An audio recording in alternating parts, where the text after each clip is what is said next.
الحمد للہ کفا وسلام علی عبادہ الذین اصطفیٰ اما بعد فاعوذ باللہ من الشیطان الرجیم بسم اللہ الرحمن الرحیم ونفس وما سواها فألہمها فجورها وتقواها قد افلح من زکاها وقد خاب من دساها صدق اللہ العظیم۔ میرے محترم بزرگوں اور دوستو، اللہ تبارک و تعالیٰ نے اپنے حبیب پاک ہمارے آقا مولا محمد الرسول اللہ صلی اللہ علیہ وسلم کو جو مبعوث فرمایا تو حضرت ابراہیم علی نبینا علیہ الصلاۃ والسلام کی دعا کی تکمیل میں مبعوث فرمایا، اور حضرت ابراہیم علیہ السلام نے جو دعا کی تھی اور اس دعا میں حضرت نبی کریم صلی اللہ تعالی علیہ وسلم کے فرض منصبی کا ذکر کیا تھا، اللہ تبارک و تعالیٰ نے دعا قبول فرمائی اور جواب میں نبی پاک صلی اللہ علیہ وسلم کی بعثت کا ذکر فرمایا۔ تو جن کاموں کو حضرت ابراہیم علیہ السلام نے ذکر کیا تھا انہی کاموں کو اللہ تبارک و تعالیٰ نے بھی دہرایا، لیکن ترتیب میں تھوڑی تبدیلی کی۔ یہ اس لیے حضرت ابراہیم علیہ السلام نے دعا فرمائی تھی کہ ربنا وبعث فیہم رسولا منہم یتلو علیہم آیاتہ ویعلمہم الکتاب والحکمت ویزکیہم، کہ اے ہمارے رب ان لوگوں میں ایک رسول مبعوث فرما دیجئے، ایک رسول بھیج دیجئے جو انہی میں سے ہو، جو آپ کی آیات پڑھ کر ان کو سنائے اور ان کو کتاب کی حکمت، کتاب و حکمت، کتاب اللہ کی تعلیم دے اور حکمت دانائی اور پتے کی بات کی تعلیم دے، اور وَيُزَكِّيهِمْ، اور ان کا تزکیہ کرے، ظاہر و باطن کو پاک و صاف کرے۔ یہ تو حضرت ابراہیم علیہ السلام نے اپنی دعا میں یہ ترتیب رکھی تھی۔ اللہ تبارک و تعالیٰ نے یہ دعا قبول فرمائی اور حضرت نبی پاک صلی اللہ علیہ وسلم کو مبعوث فرمایا ان امیوں میں اور ان اہل مکہ میں، اور پھر اس کے بعد اس نبی صلی اللہ علیہ وسلم کے کاموں کو ذکر کیا تو اس میں ترتیب اللہ تبارک و تعالیٰ نے بدل دی۔ تزکیہ کو آخر میں ذکر کرنے کے بجائے تلاوت قرآن کے معنی بعد ذکر کیا۔ کیا فرمایا؟ اللہ تعالیٰ نے ارشاد فرمایا هو الذی بعث فی الامیین رسولا منہم یتلو علیہم آیاتہ ویزکیہم وَيُعَلِّمُهُمُ الْكِتَابَ وَالْحِکْمَةَ، کہ وہ پاک ذات ہے کہ جس نے امیوں میں ایک رسول بھیجا جو انہی میں کا ہے، خود امی ہے، یتلو علیہم آیاتہ، جس کا کام یہ ہے کہ وہ اللہ کی آیتوں کو پڑھ کر انہیں سناتا ہے اور ان کا ظاہر و باطن کے اعتبار سے ان کا تزکیہ کرتا ہے اور ان کو تعلیم دیتا ہے کتاب اللہ کی اور حکمت کی۔ مجھے اس سب کی تفصیل نہیں کرنی ہے، مجھے صرف یہ بتانا ہے کہ آخر تلاوت کتاب تو حضرت ابراہیم کی دعا میں بھی نمبر 1 پر ہے، اور اس کے جواب میں اللہ تبارک و تعالیٰ نے جو نبی کو مبعوث فرمایا اور اس کی صفات ذکر فرمائیں تو اس میں بھی تلاوت کتاب کو پہلے ذکر کیا ہے، کیونکہ کتاب اللہ کی تلاوت کا مقصد کتاب اللہ کے الفاظ کی حفاظت مقصود ہے۔ یہ سب سے پہلے تو الفاظ قرآن کی حفاظت ضروری ہے، اس لیے جیسا حضرت ابراہیم کی دعا میں پہلے تلاوت کا ذکر تھا اور ویسے ہی جو ہے اللہ تبارک و تعالیٰ کے جواب میں بھی تلاوت کو پہلے ذکر کیا گیا ہے کہ تلاوت کے ذریعے سے قرآن کے الفاظ کی حفاظت لابودی ہے، اس لیے اس کو تو نمبر 1 پر ہونا ہے۔ اس کے بعد اللہ تبارک و تعالیٰ فرمایا وَيُزَكِّيهِمْ، یہ کیوں؟ آخر قرآن کریم پڑھا جائے گا، قرآن کریم کے معنی اور مطلب کو سمجھا جائے گا، اور جو اس میں حلال حرام آداب اخلاق جو کچھ بیان کیے گئے ہیں حقوق العباد حقوق اللہ کے تعلق سے، ان سب پر عمل کیا جائے گا تو عمل کے نتیجے میں ظاہر و باطن کی صفائی ہوگی۔ لیکن مقصد کیا ہے؟ مقصد اصل تزکیہ ہے۔ مقصد کیا ہے؟ تزکیہ ہے۔ مقصد علم نہیں ہے، مقصد تعلیم کتاب نہیں ہے، مقصد تعلیم حکمت نہیں ہے، بلکہ تعلیم کتاب اور تعلیم حکمت برائے تزکیہ ہے۔ تعلیم کتاب و تعلیم حکمت برائے تزکیہ ہے۔ اس لیے اللہ تبارک و تعالیٰ نے ترتیب میں تزکیہ کو مقدم رکھا کہ دیکھ لو اصل مقصد جو ہے ان بندوں کا یہ ہے کہ وہ اپنے قلوب کا تزکیہ کرائیں، جو رذائل، جو برائیاں، جو نفس کے اندر جو صفات بد اور اخلاق بد جو کچھ اس میں جمے ہوئے ہیں، ان کو، ان جھاڑ جھنکھاڑ کو نکال کر کے ان کی جگہ پر صفات حمیدہ آنی ہیں، اللہ کا ذکر بسنا ہے اور ان کی نفس کو مجلہ و مزکہ کرنا، یہ ہے اصل مقصد۔ اسی کے لیے یہ تمام قرآن کریم میں جو احکام بیان کیے گئے ہیں، نماز، یعنی سب سے پہلے تو ایمان باللہ، ایمان اللہ پر، اس کی صفات پر ایمان لانا، تو ایمان، اس کے بعد پھر سب سے محتم بالشان فریضہ نماز، پھر اس کے بعد اس کے ساتھ ہی ساتھ جو ہے زکوٰۃ کا ذکر ہے، اس کے بعد حج کا ذکر ہے، اور تمام یہ احکام اسلام کا ذکر ہے۔ یہ اس وجہ سے کہ اس میں حقوق اللہ بھی ہیں، حقوق العباد بھی ہیں، اور چاہے انسان اللہ کے حقوق ادا کر رہا ہو، چاہے بندوں کے حقوق ادا کر رہا ہو، سب کا مقصد اللہ کو راضی کرنا، اپنے لیے کچھ نہیں، خلق خدا کے لیے کچھ نہیں۔ خلق خدا کی خدمت بھی اسے جو کرنی ہے تو عبادت سمجھ کر کے کرنی ہے۔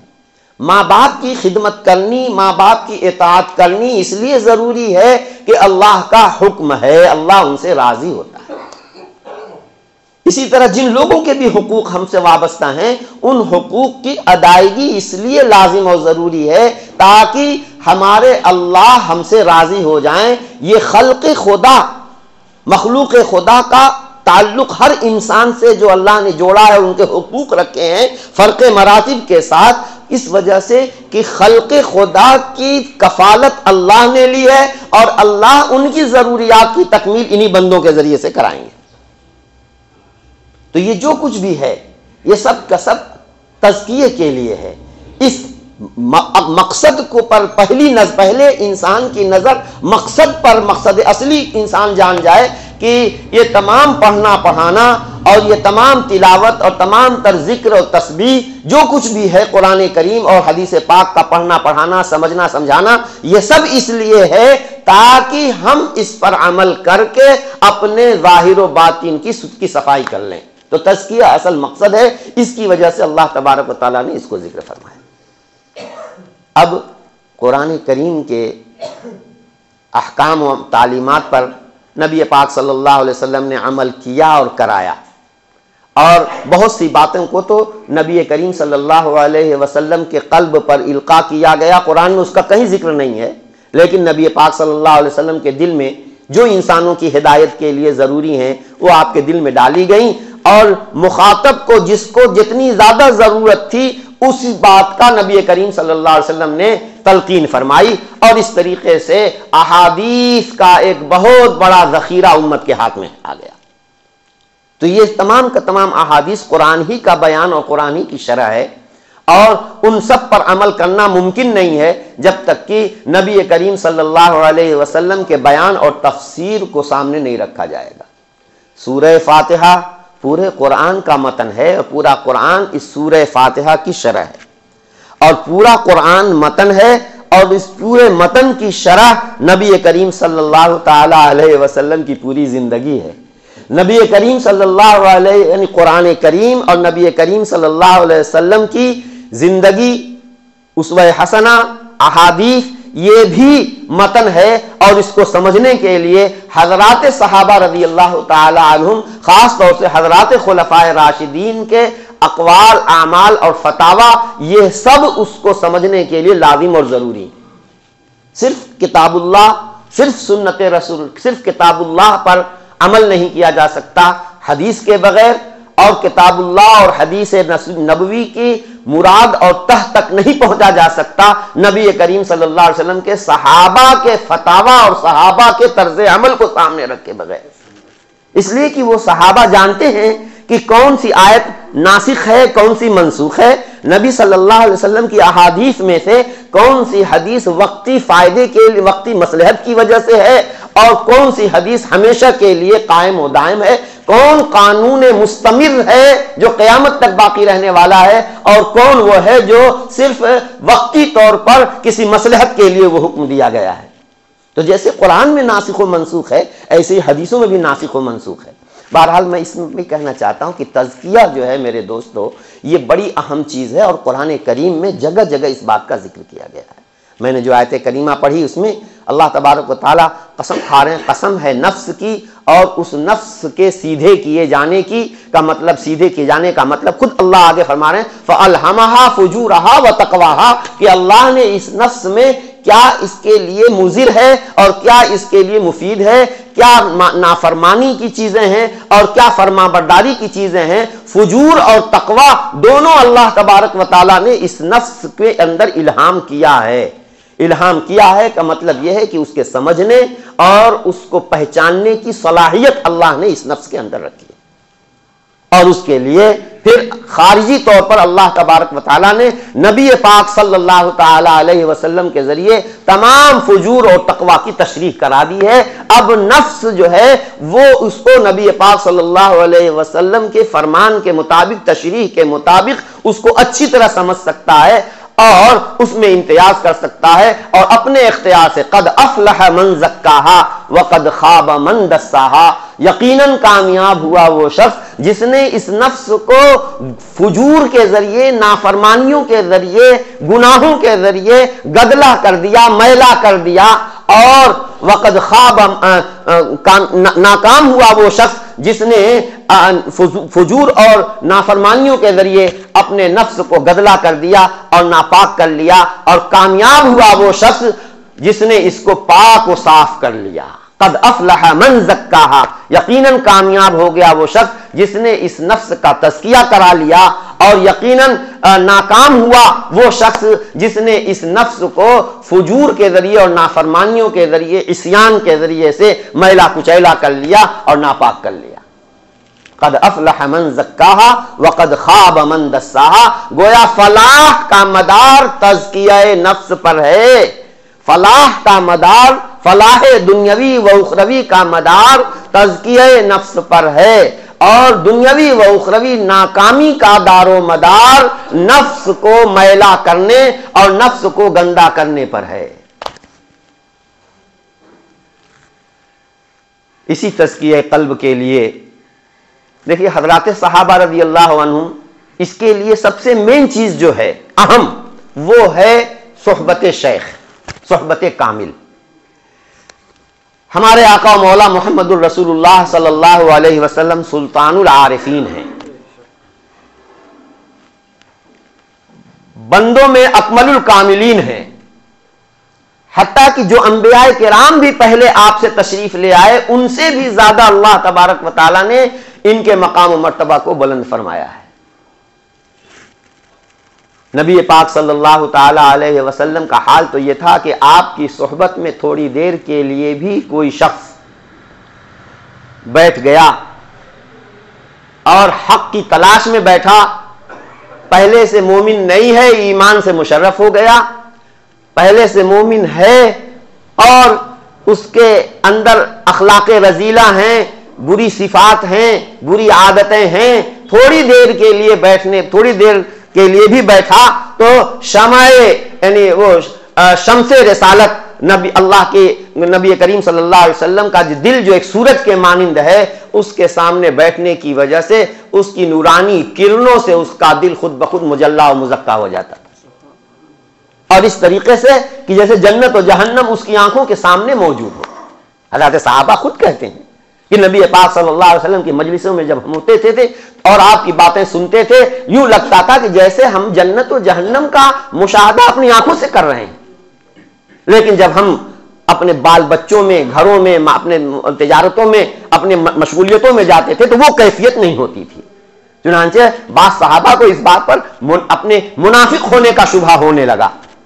نافق حنظلہ, نافق حنظلہ, حضرت حنظلہ رضی اللہ تعالیٰ عنہ نے یہی کہا. حضرت ابوبکر صدیق رضی اللہ عنہ سے ملاقات ہوئی تو ان سے اس بات کو ذکر کیا. کہا میرا بھی تو اسی حال ہوتا ہے. دونوں چلو حضرت صلی اللہ علیہ وسلم کے پاس. دونوں نے جا کر اپنے دل کی کیفیت بیان کی. فرمایا نبی پاک صلی اللہ علیہ وسلم نے کہ یہ ہر وقت یہ کیفیت نہیں ہوتی, یہ کیفیت کبھی کبھی گاہے گاہے ہوا کرتی.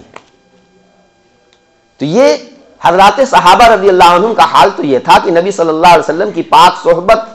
آپ کی نظر کیمیا اثر یک بارگی حضرت صلی اللہ علیہ وسلم کی جو پڑتی تھی تو اسی میں ان کے دن کی دنیا بدل جایا کرتی تھی. اور اس کے باوجود بھی کچھ ایسے بھی ہوتے تھے کہ نبی پاک صلی اللہ علیہ وسلم نے ان کو جس کو جتنی عمل کی ضرورت ہوتی تھی اہمیت کے ساتھ اس عمل کی تلقین حضرت صلی اللہ علیہ وسلم اس کو کرتے تھے. کسی کو دیکھا کہ نماز کی پابندی میں اس سے کچھ کوتاہی ہوتی ہے, نماز کا جو حق ہے نہیں ادا کر پاتا, اس نے آ کر کے پوچھا یا وہ موجود ہے تو اس وقت حضرت صلی اللہ علیہ وسلم نے یہ نسخہ دیا کہ افضل العمل الصلاۃ علی وقتہا, کہ سب سے افضل عمل وقت پر نماز پڑھنا ہے, نماز کو قضا نہ کرنا بلکہ وقت پر نماز کو ادا کرنا افضل عمل ہے. کسی نے پوچھ دیا ای العمل خیر یا رسول اللہ, حضرت صلی اللہ علیہ وسلم نے اس کے جواب میں دیا بر الوالدین, کیونکہ حضرت صلی اللہ علیہ وسلم نے اپنی یا تو خود اپنی باطنی اپنے قلب سے اپنے باطن سے قلب نور باطنی سے محسوس کیا کہ شخص کے اندر والدین کی اطاعت و فرما برداری کا عنصر کم ہے, یا والدین کی فرما برداری اس کے اندر نہیں پائی جاتی ہے, یا کسی کے بتانے سے حضرت صلی اللہ علیہ وسلم کو معلوم ہو گیا. تو اس کے لیے حضرت صلی اللہ علیہ وسلم نے فرمایا بر الوالدین, ماں باپ کی بات ماننا. کبھی جہاد کا تقاضا ہوا اور ایسے وقت میں حضرت صلی اللہ علیہ وسلم فرمایا افضل العمل الجہاد فی سبیل اللہ. تو خود نبی پاک صلی اللہ علیہ وسلم نے وقت کے مطابق مخاطب کے حال کے مطابق کبھی کسی کو کوئی بات سب سے افضل اور اہم بتائی, کسی کے حق میں کسی بات کو اہم اور بتائی, کیونکہ یہ کوئی تعارض نہیں ہے بلکہ یہ مخاطب کے حال کا تقاضا ہے. اور نبی کریم صلی اللہ علیہ وسلم نے چونکہ یہ تزکیہ کا عمل قیامت تک جاری رہے گا تو بعد میں آنے والے مصلحین مزکین اور حضرات اہل اللہ کے لیے حضرت صلی اللہ علیہ وسلم نے یہ طریقہ دیا. ایک حدیث اگرچہ وہ ضعیف ہے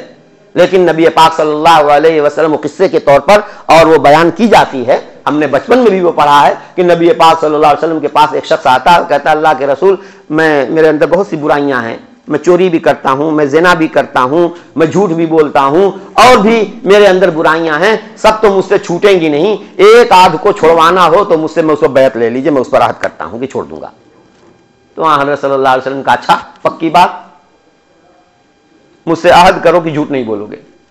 مجھ سے عہد کرو کہ جھوٹ نہیں بولو گے. چنانچہ انہوں نے کہا ٹھیک ہے جھوٹ نہیں بولوں گا. لیکن اس جھوٹ نہ بولنے پر جو انہوں نے عہد کر لیا, میرے آقا صلی اللہ علیہ وسلم اس قدر حکیم تھے کہ یہ جھوٹ بولنے پر عہد لے لینا ہی کافی ہوا, اور اس کی برکت سے اس کی وجہ سے تمام برائیاں آٹومیٹکلی ان سے چھوٹ گئیں. چوری کا ارادہ کیا, چلیں چوری کریں. ایک دم خیال آیا کہ اگر نبی پاک صلی اللہ علیہ وسلم نے پوچھ دیا کہ چوری کی تھی, اگر میں نے یہ کہا کہ نہیں کی تھی تو جھوٹ ہوگا, اور میں عہد کر کے آیا ہوں کہ جھوٹ تو بولنا نہیں ہے. اور اگر میں نے کہا کہ کی تھی تو صاحب سب کے سامنے میری رسوائی ہوگی, اور الٹے محلے میں جتنی بھی اب تک چوریاں ہوئی ہوں گی سب میرے گلے پڑ جائیں گی, چاہے میں نے نہ کی ہو. سب پر واضح ہوگا بھائی یہ چور ہے, یہ چور ہے, یہ چور ہے, تو وہ کہے گا کہ اسی نے میرا بھی چرایا ہوگا, یہ کہے گا اسی نے میرا چرایا ہوگا. نتیجہ یہ ہوگا کہ لینے کی دینی پڑ جائے گی, چلو چوری مت کرو.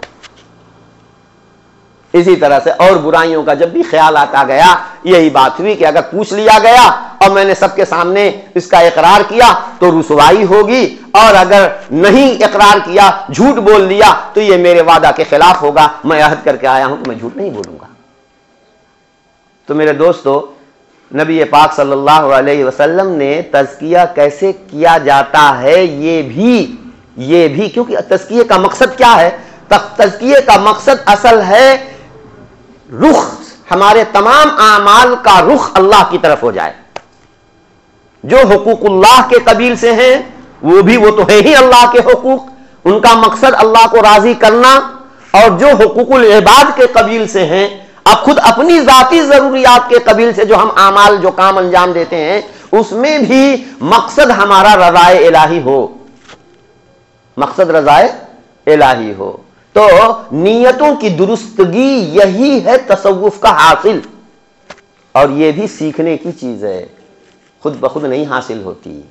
یہ یعنی کامل کی صحبت سے یہ چیز حاصل ہوتی ہے۔ حضرت شیخ الحدیث مولانا زکریا صاحب رحمۃ اللہ علیہ اس فن کے امام تھے، اللہ تبارک و تعالیٰ نے ان سے بہت کام لیا، علمی کام بھی اور سلوک و تزکیہ کے اعتبار سے بھی۔ حضرت شیخ الحدیث رحمۃ اللہ علیہ کے یہاں تو علماء آتے تھے اور علماء کا تزکیہ انہوں نے کیا ہے، بڑے بڑے وقت کے شیوخ حدیث۔ دیکھیے شیطان ہم کو بہکاتا ہے، سمجھاتا ہے کہ ہم تو قرآن و حدیث کے عالم ہیں، ہمیں کیا ضرورت ہے کسی سے بیعت ہونے کی، ہمارے اندر کیا کمی ہے۔ میرے دوستو، پھلدار درخت پر ہی ڈلے مارے جاتے ہیں، جس درخت پر پھل زیادہ ہوتا ہے بچے اسی پر ڈلے مارتے ہیں۔ تو جس کے یہاں جتنا زیادہ خیر ہوتا ہے، جتنا زیادہ علم ہے، اسی کو شیطان بہکانے کی کوشش کرتا ہے اور مقصد سے ہٹا کر کے دوسری طرف اس کو لگا دیتا ہے۔ نتیجے کے طور پر خلق خدا اس کے خیر سے فائدہ نہیں اٹھا پاتی، خود وہ اپنے پاس جو خزانہ ہے خیر کا وہ اس سے فائدہ نہیں اٹھا پاتا، اور خلق خدا بھی اس سے فائدہ نہیں اٹھا پاتی۔ اور اگر اخلاص جو تزکیے کے نتیجے میں حاصل ہوتا ہے، اگر عالم کو یہ چیز حاصل ہو گئی، خدا پاک کی قسم اس کے پاس جو علم ہے، اس علم کے اندر اتنی نورانیت پیدا ہو جاتی ہے، اتنی نورانیت پیدا ہو جاتی ہے کہ پھر سونے پر سہاگا ہو جاتا ہے۔ خود ان جو قرآن و حدیث کا علم اس کے پاس ہے وہ تو ہے ہی نورانی چیز، اور اس تزکیہ کے نتیجے میں، اس اخلاص کے نتیجے میں اس کے یہ تمام اعمال کے اندر اتنا اثر پیدا ہو جاتا ہے، اتنا اثر پیدا ہو جاتا ہے کہ کثیر لوگوں کو اس سے نفع ہونے لگتا ہے، فائدہ ہوتا ہے، اور پھر اس کے بعد وہ بھی محسوس کرتا ہے کہ میرے علم سے الحمدللہ مجھ کو فائدہ ہو رہا ہے۔ تو اس لیے میرے بھائیوں اور دوستو، اہل علم کو بھی ضروری ہے کہ وہ اہل اللہ کے ہاتھ میں ہاتھ دے کر عہد و پیمان کریں۔ اور یہ عہد و پیمان کرنا کیا تھا؟ دیکھو حضرت صلی اللہ علیہ وسلم صرف ایمان میں داخل کرنے ہی کے لیے بیعت نہیں کیا کرتے تھے، جو مومنین ہیں ان سب کو مخاطب فرما کر کے کہتے تھے بایعونی، مجھ سے بیعت کرو، اللہ تشرکو باللہ، اللہ کے ساتھ کسی کو شریک نہیں گردانو گے، زنا نہیں کرو گے، چوری نہیں کرو گے، اور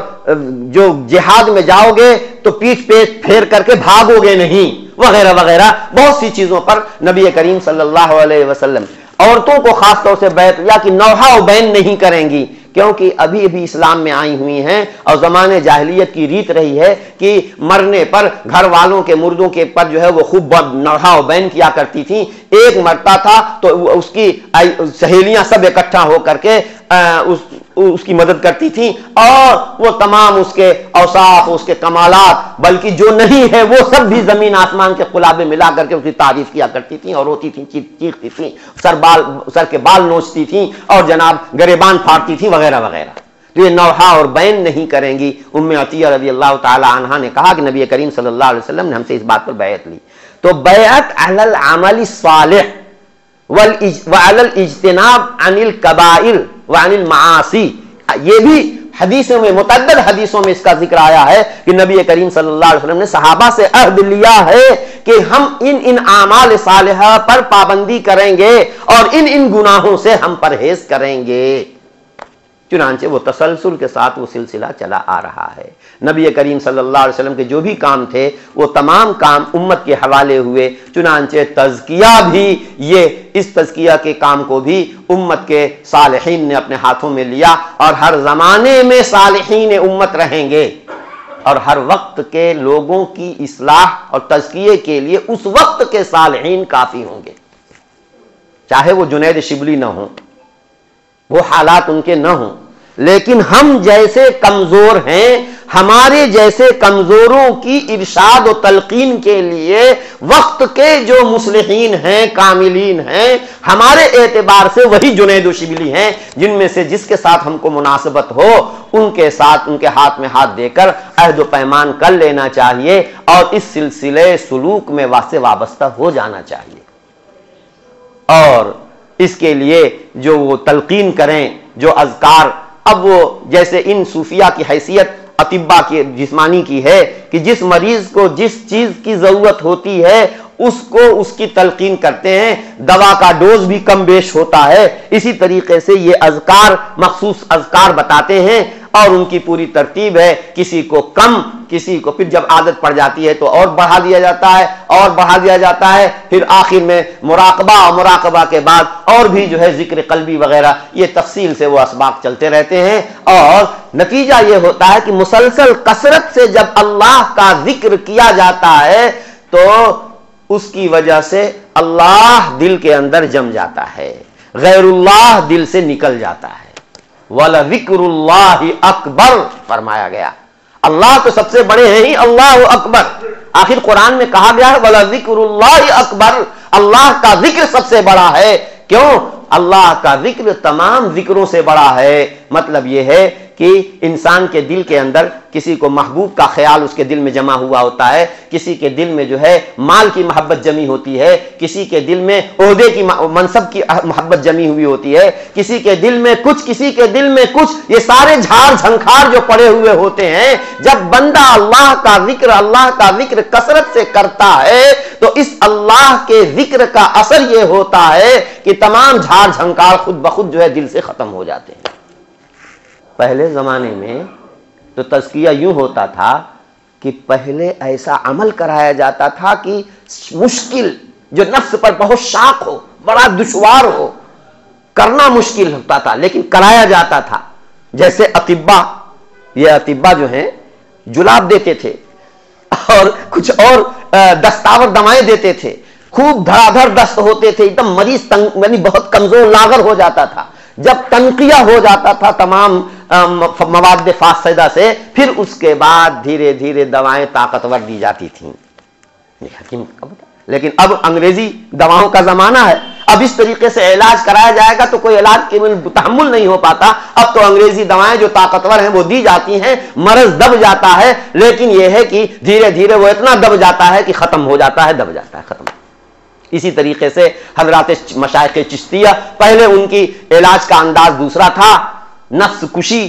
اس طرح سے کرایا کرتے تھے کہ صاحب کسی نے کہا کہ میرے اندر تکبر کی بیماری ہے، تو کہا اچھا اخروٹوں کا ایک ٹوکرا لے لے، مسجد کے دروازے پر کھڑا ہو جا اور اعلان کر، صدا لگا کہ جو مجھے ایک جوتا مارے گا اسے ایک اخروٹ دوں گا، جو 2 مارے گا اسے 2 دوں گا۔ یہ تھا۔ اگر کسی نے اس پر عمل کر لیا تو واہ کیا پوچھنا، اس کے یعنی کبر کی بوباس بھی ختم ہو جاتی تھی۔ لیکن اب کوئی کر سکتا ہے اس کو؟ نہ کوئی کر سکتا ہے، نہ کوئی مصلح جو ہے اور نہ کوئی شیخ اس بات کی تلقین کر سکتا ہے۔ اب یہ مشکل ہے۔ ہاں اب تو یہ ہے کہ اللہ کا ذکر سب سے بڑا ہے، اول شروع ہی سے جو ہے ذکر کی تلقین کی جاتی ہے۔ جب بندہ ذکر کرتا رہتا ہے تو یہ ذکر ایسا ہے، ذکر اللہ ایسی چیز ہے کہ اس کے کثرت سے کرنے کی وجہ سے جو اغیار کی محبت پہلے سے دل کے اندر جمی ہوئی ہوتی ہے وہ ایک دم دب جاتی ہے اور اللہ تبارک و تعالیٰ کا ذکر غالب آ جاتا ہے اور اغیار کا ذکر اور چرچا ختم ہو جاتا ہے۔ جس چیز کی دل کے اندر محبت ہوتی ہے اسی کا ذکر زبان پر بار بار آیا کرتا ہے۔ ایک تو یہ شکل ہوتی ہے، دوسری یہ ہے کہ اگر ذکر دوسری چیز دل کے اندر بسی ہوئی ہے تو اس کے مخالف کو، اس کو ختم کرنا ہے تو اس کے مقابل کو، مد مقابل کو اتنا ذکر کرو، اتنا یاد کرو کہ یہ اوپر سے اس کے اوپر پریشر اور دباؤ پڑے اور وہ اندر سے خود چلتا بن جائے اور خود اندر سے رخصت ہو جائے۔ قرآن کریم میں اللہ تبارک و تعالیٰ فرماتے ہیں ان الملوک اذا دخلوا قریۃ افسدوها وجعلوا اعزۃ اہلها اذلہ۔ یہ تو ایک قصے کے ضمن میں ہے کہ بادشاہ جب کسی بستی میں گھستے ہیں تو اس بستی کو اجاڑ دیتے ہیں اور اس بستی کے پہلے سے جو سرکردہ اور آیان قسم کے لوگ ہوتے ہیں اپنی اپنی جگہ پر اپنا اثر جمائے ہوئے ہوتے ہیں، یہ بادشاہ سب کو پکڑ کر کے زنجیروں میں کس کر کے قید خانے میں ڈال دیتے ہیں. وَجَعَلُوا أَعِزَّةَ أَهْلِهَا أَذِلَّةً. اس بستی کے باشندے جو اب بڑے معزز ہوتے تھے کبھی، ان سب کو ذلیل و خوار کر دیتے ہیں. یہ تو دنیا کی ریت ہے. اب سنیے، اسی سے حضرت تھانوی رحمۃ اللہ علیہ نے اور بزرگوں نے ایک یہ نتیجہ نکالا کہ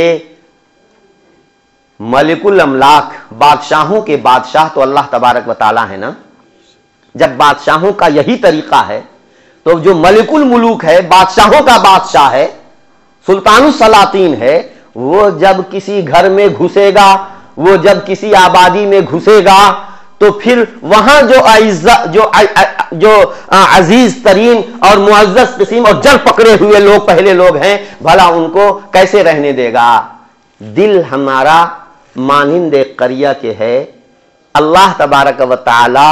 جو ملک الملوک ہیں، جب کثرت سے ان کا ذکر کیا جائے گا اور وہ جب اس دل کے اندر گھسیں گے اور داخل ہوں گے، تو جتنے دل کے اندر جھاڑ جھنکار، مال کی محبت، عہدے کی محبت، بیوی کی محبت، معشوق کی محبت، جتنی محبتیں ہیں اور باقاعدہ بالکل جمے ہوئے ہیں، ایک دم ہلنے کا نام نہیں لیتے، اللہ کی محبت جب غالب ہوگی تو یہ ملک الملوک ان تمام جڑ پکڑے ہوئوں کو جڑ سے اکھاڑ کر کے پھینک دیں گے اور ان کا کہیں نام نشان نہیں رہے گا، ان کا کہیں وجود نہیں رہے گا. اس کے لیے ہمیں کثرت سے اللہ کا ذکر کرنا ہوگا. جب کثرت سے اللہ کا ذکر کریں گے تو اللہ دل میں داخل ہوں گے اور غیر اللہ خود بخود رفو چکر ہوگا. میرے بھائیوں اور دوستو، جن لوگوں کو اللہ تبارک و تعالی نے کسی شیخ کامل سے وابستگی عطا فرمائی ہے، وہ بڑے ہی خوش قسمت ہیں. لیکن یہ ہے کہ وابستگی کے بعد بھی ہمیں جو ان کے بتائے ہوئے جو اذکار ہیں، جو معمولات ہیں، ان معمولات کی پابندی کرنی ہوگی، کیونکہ معمولات کی پابندی ہی ترقی کا زینہ ہے. اگر معمولات کی پابندی کی جائے گی تو ترقی ہوتی رہے گی، ورنہ جو ہے ترقی کے بجائے بسا اوقات تنزلی ہونے لگتی ہے. اللہ ہم سب کی حفاظت فرمائے. اور اگر ہم میں سے کسی نے کسی کامل سے تعلق نہیں جوڑا ہے تو آج کی اس مجلس میں یہی ہم یعنی مذاکرے کے طور پر ہم یہی عرض کریں گے، مشورے کے طور پر، ناصحانہ مشورے کے طور پر، کہ جس وقت کے جو مشائخ ہیں جن سے ہم کو مناسبت ہے، ان کے ہاتھ میں ہاتھ دے کر کے جلد از جلد جو ہے یہ کام کر لینا چاہیے. اپنے کو اس سلوک کی رسی میں جکڑ لینا چاہیے تاکہ شیطان کے ہتھے ہم نہ چڑھ سکیں اور شیطان جو ہے ہم کو گمراہ نہ کر سکے. جس کا کوئی پیر نہیں ہوتا اس کا پیر شیطان ہوتا ہے. یہ عارفین کا جملہ مقولہ ہے کہ جس کا کوئی پیر نہیں ہے اس کا پیر شیطان بن جاتا ہے. اس لیے اپنے آپ کو شیطان کے چنگل میں نہ آنے دینے کے لیے ضروری ہے کہ کسی پیر کامل اور کسی کہ جس سے ہم کو مناسبت ضروری ہے. اس مناسبت کے لیے پہلے تھوڑا آنا جانا رکھنا چاہیے، اور پھر جو وقت کے بڑے مشائخ ہیں ان کے ذہنوں میں رکھ کر کے استخارہ بھی کرنا چاہیے. اور مناسبت کے بعد جب آدمی بیعت کرتا ہے تو اس سے جو ہے چونکہ تعلق مناسبت ہے، اس لیے اس سے کوئی بات کہنے میں انسان کو شرم بھی نہیں آتی، جھجک بھی نہیں ہوتی، اور ان کو بھی اس سے مناسبت ہے، اس لیے وہ بیعت کر کے جیسے مناسب حال ہوتی ہے، کبھی سختی، کبھی گرمی، کبھی سردی، کبھی نرمی، یعنی کسی طرح سختی، نرمی، گرمی، سردی، جیسا موقع ہوتا ہے اس کے مطابق جو ہے وہ معاملہ کرتے رہتے ہیں اور اس سے اللہ تعالیٰ نفع پہنچاتے ہیں. اللہ تبارک و تعالیٰ ہم سب کو اپنی اصلاح کی کرنے کی توفیق عطا فرمائے. اور اللہ پاک، کیونکہ یہ نفس جو ہے یہ داخلی دشمن ہے، خارجی دشمن ہے، اور نفس اس کا ایجنٹ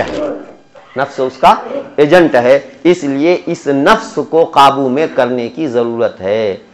اللہ اکبر، اللہ اکبر. ہماری اور آپ کی کیا اوقات ہے؟ نبی تک کہہ رہا ہے وَمَا أُبَرِّئُ نَفْسِي إِنَّ النَّفْسَ لَأَمَّارَةٌ بِالسُّوءِ. میں اپنے نفس کو پوتر اور پارسا نہیں قرار دے سکتا. نفس تو ہے ہی برائیوں پر اکسانے والا، اس کا تو کام ہی ہے یہی.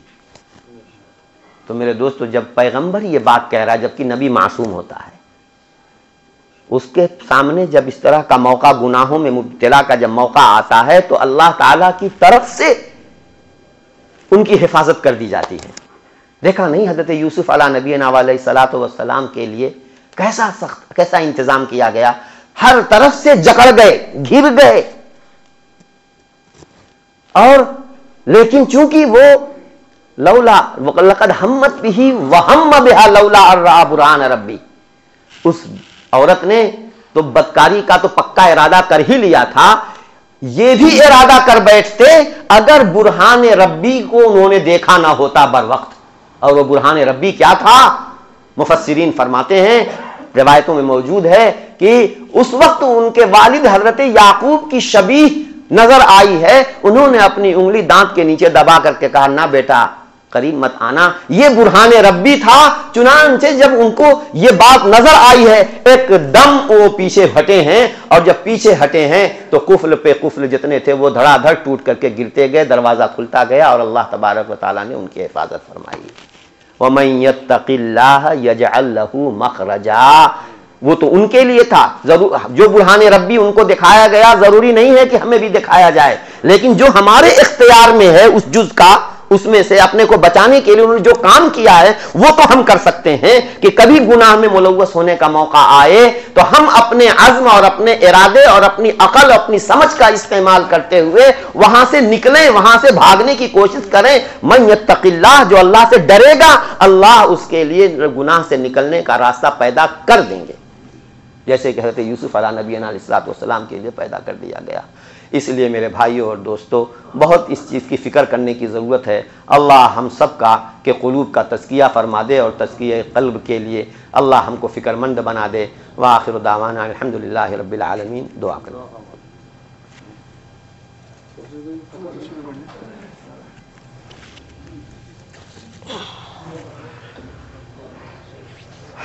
میں شجرہ بھی پڑھوں گا،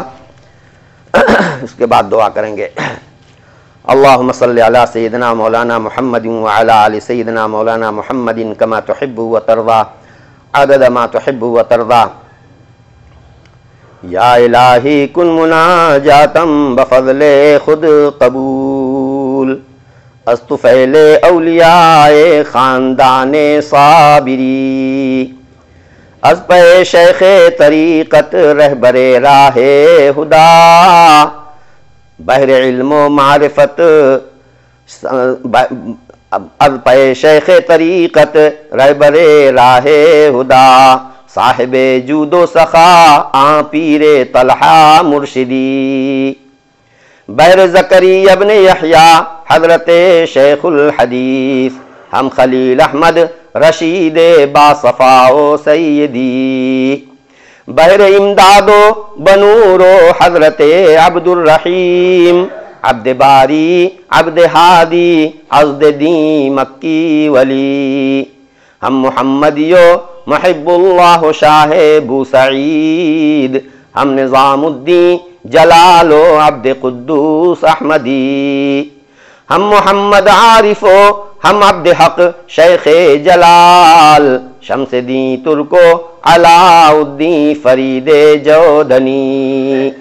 قطب دین و ہم معین الدین و عثمان و شریف، ہم بمودود و ابو یوسف محمد احمدی، بو سحاق و ہم بمنشاد و حبیرہ نامور، ہم حذیفہ وابن ادہم ہم فضیل مرشدی، عبد واحد ہم حسن بصری علی فخر دین، عبد واحد ہم حسن بصری علی فخر دین، سید الکونین فخر العالمی بشرا نبی، پاک کن قلب مرا تو از خیال غیر خیش، پاک کن قلب مرا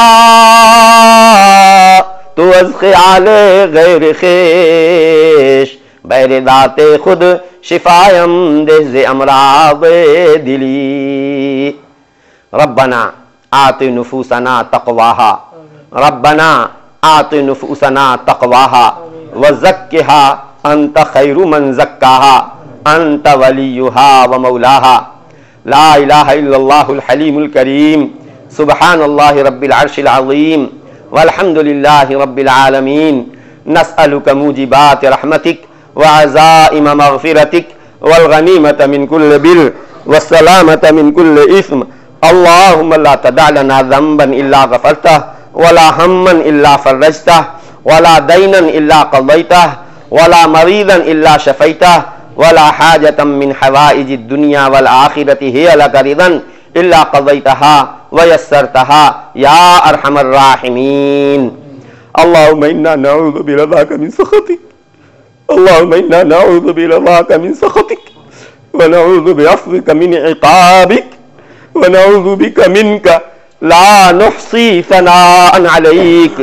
انت كما اثنيت على نفسك۔ اے اللہ، بے شک ہم گناہگار ہیں، خطا کار ہیں، مجرم ہیں، لیکن آپ کے حبیب کی امت ہیں۔ اے مالک، اپنے حبیب سے نسبت کی لاج رکھ کر ہم سب کی مغفرت فرما دیجیے۔ مولا، مغفرت فرما دیجیے ہماری، ہمارے ماں باپ کی، ہمارے گھر خاندان کنبے سے جس دنیا سے رخصت ہو گئے، آپ کے جوار رحمت میں پہنچ گئے، مولا ان سب کی مغفرت فرما دیجیے۔ اے مالک، جن کی مغفرت آپ نے فرما دی ان کے درجے بلند فرما دیجیے۔ اے مولا، سلطان العارفین احمد مجتبیٰ محمد مصطفیٰ صلی اللہ علیہ وسلم کے مراتب عالیہ میں بلندی نصیب فرما، اپنی شاہ نشان انہیں اجر مرحمت فرما۔ سلطان العارفین صلی اللہ علیہ وسلم سے لے کر ہمارے اساتذہ، ہمارے مشائخ اور ہمارے والدین تک آپ کے پاک نام، آپ کے پاک علم، آپ کے پاک دین کو ہم تک پہنچانے میں آپ کے جن جن بندوں کا دخل و کردار ہے، مولا سب کو جزائے خیر مرحمت فرما۔ اے اللہ، ان کے درجات بلند فرما، اے اللہ ان کے درجات بلند فرما، اپنی شان عالی کے مطابق انہیں اجر مرحمت فرما۔ اے اللہ، اپنے ان نیک بندوں کی روحانیت ہماری طرف متوجہ فرما دیجیے۔ اے اللہ، خاص طور سے سلسلہ طریقت، سلاسل طریقت کے صلحاء اور اتقیاء کے مراتب بلند فرما اور ان کی روحانیت ہماری طرف متوجہ فرما دیجیے۔ اے اللہ، ہمیں بھی اپنی معرفت عطا فرما دیجیے، ہمیں بھی اپنی معرفت عطا فرما دیجیے، اپنی ذات عالی کا استحضار عطا فرما دیجیے۔ اے اللہ، ہم کمزور ہیں، نفس کے مارے ہوئے ہیں، اے اللہ گناہ کا موقع پاتے ہی گناہ کر بیٹھتے ہیں۔ اے مالک، ہر لحظہ ہر لمحہ ہماری حفاظت فرما دیجیے۔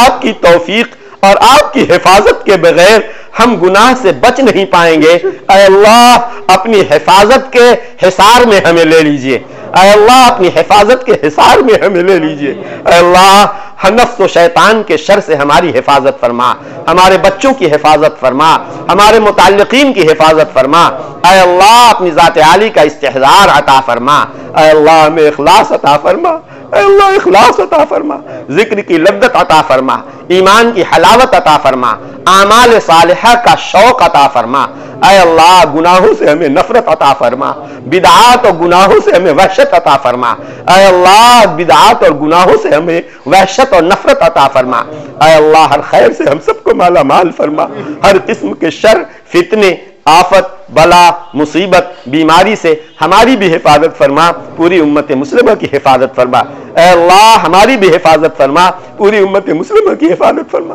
میرے مولا، جو بیمار ہیں انہیں شفا عطا فرما، جو مقروض ہیں ان کو قرضوں سے خلاصی نصیب فرما، جن گھروں میں نوجوان لڑکے لڑکیاں غیر شادی شدہ پڑے ہوئے ہیں، اے اللہ مناسب جوڑے عطا فرما کر شادیوں سے فراغت عطا فرما۔ مولا، تیرے بندے عرصے سے کچھ ایسے بھی ہیں جو شادی شدہ ہیں لیکن ابھی تک ان کی گود ہری نہیں ہوئی، اے کریم آقا، آپ کے خزانے میں کچھ بھی کمی نہیں ہے، مولا ایسوں کو نیک صالح تندرست اولاد عطا فرما دیجئے۔ جو صاحب اولاد ہیں ان کی اولاد کو ماں باپ کا مطیع و فرما بردار بنا دیجئے، دیندار و خوشحال بنا دیجئے۔ اے اللہ، ہر خیر سے ہم سب کو مالا مال فرما دیجئے۔ اے اللہ، مجالس سلوک اور خانقاہوں کی حفاظت فرما۔ اے اللہ، امت مسلمہ میں زیادہ سے زیادہ ان مجالس ذکر سے وابستگی عطا فرما۔ اے اللہ، خانقاہوں کی حفاظت فرما، مدارس کی حفاظت فرما، دعوت و تبلیغ کے کام کی حفاظت فرما، دین کا جو کام جہاں جس کیفیت سے ہو رہا ہے اور اس کا ہونا آپ کو پسند ہے، اے اللہ ایسے کام کی حفاظت فرما، کام کرنے والوں میں آپس میں الفت و محبت پیدا فرما۔ اے مالک، اکرام، اے اللہ ایک دوسرے کا اکرام اور ایک دوسرے کا حق ادا کرنے کی توفیق مرحمت فرما۔ آپس میں ان تمام کام کرنے والوں کو ایک دوسرے کا معاون بنا، ایک دوسرے کے مخاصم بننے کے بجائے ایک دوسرے کا معاون بنا دیجئے۔ اے اللہ، ایک دوسرے کا فریق بننے کے بجائے ایک دوسرے کا رفیق بنا دیجئے۔ اے اللہ، آقا مولا صلی اللہ علیہ وسلم کی روحانیت طیبہ خاص طور سے ہماری طرف متوجہ فرما دیجئے، قرآن و حدیث کے انوار سے ہمارے قلوب کو منور فرما دیجئے۔ اے اللہ مرتے دم تک قرآن و حدیث کی خدمت کرتے رہنے کی توفیق مرحمت فرما دیجئے۔ اے اللہ آقا مولا صلی اللہ علیہ وسلم کی سنت کی اتباع نصیب فرما دیجئے۔ حضور صلی اللہ علیہ وسلم کی روحانیت طیبہ ہماری طرف متوجہ فرما دیجئے۔ اے اللہ جو کچھ کہا سنا گیا اس پر مجھے بھی عمل کرنے کی توفیق عطا فرما، میرے دوستوں کو، احباب کو، ان تمام حاضرین کو عمل کرنے کی توفیق عطا فرما۔ ربنا علیک توکلنا والیک انبنا والیک المصیر، سبحان ربک رب العزۃ عما یصفون وسلام علی المرسلین والحمد للہ رب العالمین۔